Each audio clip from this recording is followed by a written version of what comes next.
Hello, in this video, we will begin to introduce abstract classes and interfaces in chapter 13.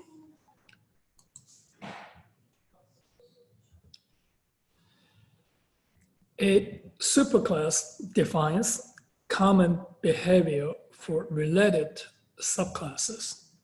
An interface can be used to define common behavior for classes. You can use the java.ut.arrays.sort method to sort an array of numbers or strings. Can you apply the same sort method to sort an array of geometric objects? In order to write such code, you have to know about interfaces. An interface is for defining common behavior for classes, including unrelated classes. Before discussing interfaces, we introduce a closely related subject, abstract classes. In the hierarchy for inheritance, classes become more specific and concrete with each new subclass.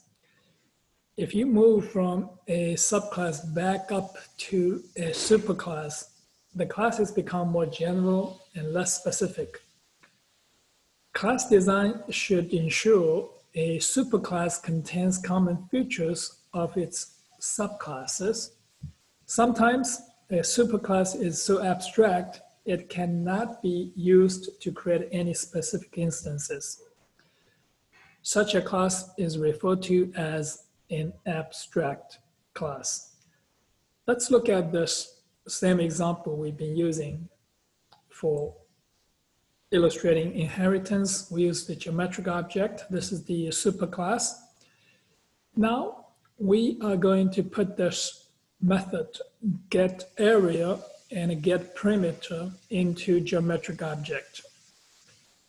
But in the geometric object, we cannot implement these two methods because we don't know the exact shape of the geometric object. But there are a lot of good benefits of defining these two methods here. So we're going to define it, but we're not able to implement it. So we're going to mark it as abstract methods. So the class will also be abstract.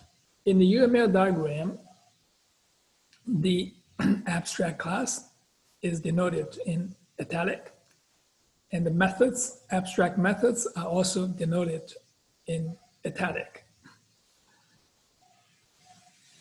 Same as before, circle is a subclass of geometric object.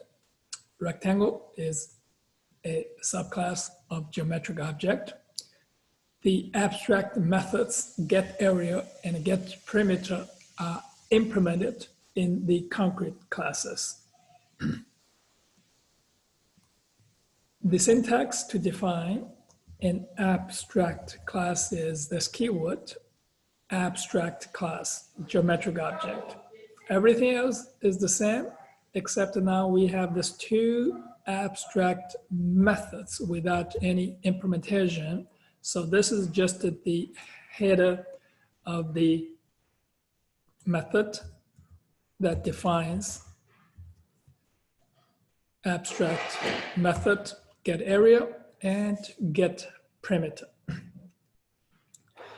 We implement the circle class, same as before, extends geometric object. This overwrite public double get area. For perimeter, overwrite public double get perimeter. For the rectangle, the same thing. We're going to extend abstract geometric object class, overwrite the get area method and get perimeter method.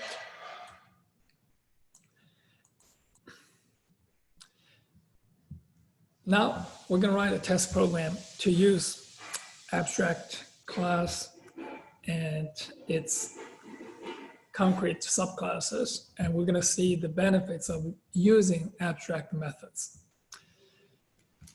So this is the main method.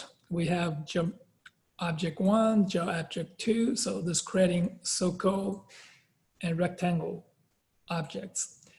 Now we're going to invoke equal area to test if these two geometric objects have the same area. So this is equal area. Equal area takes the parameters of geometric object 1 and object 2. So now we can invoke object 1 dot get area, object 2 dot get area. We can invoke get area because get area is defined in the geometric object.